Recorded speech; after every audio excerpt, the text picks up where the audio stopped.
So I finally completed the Architect Trials Tier 12 at the level difficulty 5. In this video I just wanted to provide the updates, the builds that I've been using and how I actually completed it, so maybe some of you are going to find it interesting or helpful. Let's begin. So in my last video, when I was talking about the Architect Trials, I was speaking about SGW with using the build which is not actually recommended for this mode, because I was saying about the wind build and it's really working decent. So in my case, as I was actually thinking about, the main issue was about the total power.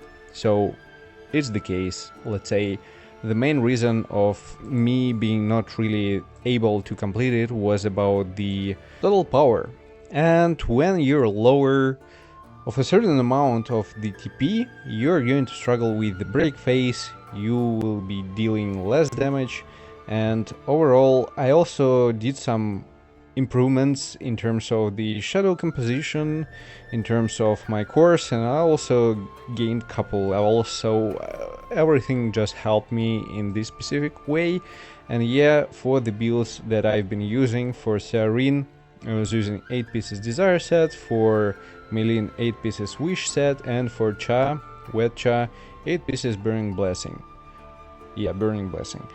Why is it the case? Like, you don't really need any DPS builds, you need support sets, you need something that is going to increase your performance and damage output, so that's why we have 3 different support sets, which all of them are 8 pieces, they're going to provide the most amount of the total power, and it works fairly decent. In terms of SGW, nothing changed. 4 pieces Curse, 4 pieces Obsidian set. For the shadows, the adjustments that I have done, I made Igris as my shadow authority to increase the crit rate, which is kinda useful, and overall this is a great shadow because he is also dealing the bleed damage. So bleed effect, it helps especially at the very beginning when bosses they have kinda a lot of HP. He is really a good one and effective shadow. The next one is Skull, and actually he's here because he provides the defense down, which is also decent. I'm actually not sure if it's going to be additive to SGW Shadows tab, but I guess it is, at least from other modes that I have observed and also other content creators that have been talking about it. He adds defense down, so it helps as well. Beru for punishment effect, which is also kinda helpful. Remnant Power Yogurt Man, there is nothing special for the build.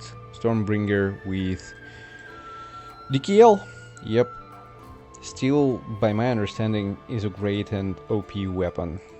About the skills, I actually gained a little bit of the total power because I was able to bring certain skills to mythic level, so it's going to add certain amount of the TP, and the high speed rotation is now mythic for me. The other one is Squall, also mythic, which is going to increase the break effectiveness, and the surprise attack, yeah, Collapse, also for additional break damage. Iceberg for pretty much our main break. Cha preventing healing, and you need to kind of manage everything precisely. You wanna use her skills consistently to not let the worker recover her HP, and this is one of the most important parts, because you wanna summon shadows. When you're going to summon shadows, she's most likely going to target them, but you need to summon them to get all the benefits, all the debuffs.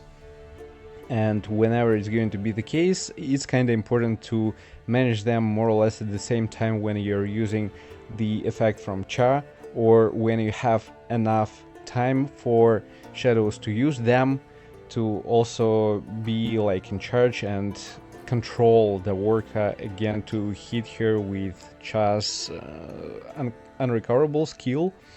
For Serene, mostly for the break, you want to break her as fast as possible, and you're able to do it within a single one rotation, but you need to be like 2.8 million total power, I guess. In my case, I wasn't able to do it there are still left quite a bit of the brake bars, and for me it took me overall 2 rotations, let's say, for the my brake skill to actually finally break her. For the blessing stones that I've been using, I decided that I'm not going to use the pulverize because it doesn't really make sense. Probably I can break her within a single one rotation, but like, what's the real trick? It's going to provide any benefits only for a single one rotation. When she's going to be in a break status, I'm going to deal some sort of a more damage, let's say, but that's it. It's going to be useless during the full rotation of the battle. That's why I was using double-edged sword. All the rest, reawakening, bloodlust, and sharp perception are the most important here. For the defensive one, I was using just mythical blessing stones just to increase my total power. It doesn't really matter which one. For the cores, all maxed out. Those which are going to give the most amount of the total power for the hunters that I'm using, for SGW with some useful parameters. And now a little bit about SGW and the stats that I have, just real quick. So yeah, I actually used all points into the strength to boost my attack parameter, and I believe this is the most important. It doesn't really require you to use any points in intelligence, because you wanna manage your timings as precise as possible. When it's possible, you wanna freeze her with the iceberg skill, you wanna land as many hits as possible, and because she's moving a lot around, there is no real reason to spam your attacks like non-stop. You wanna hit the moments when she's going to be not really moving around that much, let's say. You want to catch the moments when she's going to turn around, when she's going to, I don't know, stand in a single one location, when she's going to jump at you and there is going to be a gap between her skill animations. So whenever it's possible to actually land your full rotation. About the stats that I have, besides the attack, precision, you can see it, 21.5k, critical hit rate 8.2, critical hit damage almost 198, a little bit of defense penetration. It comes from gear actually.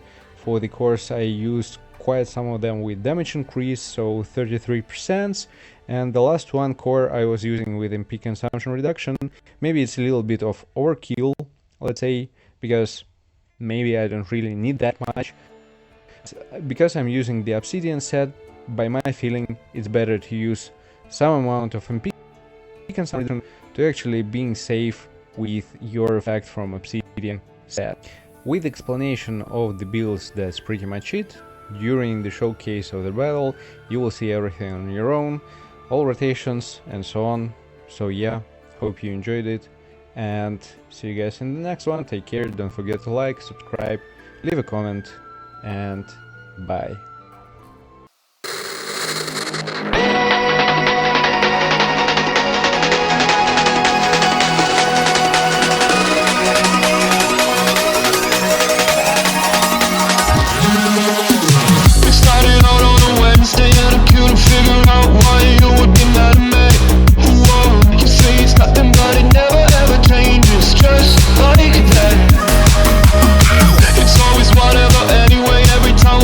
Talk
It's alright.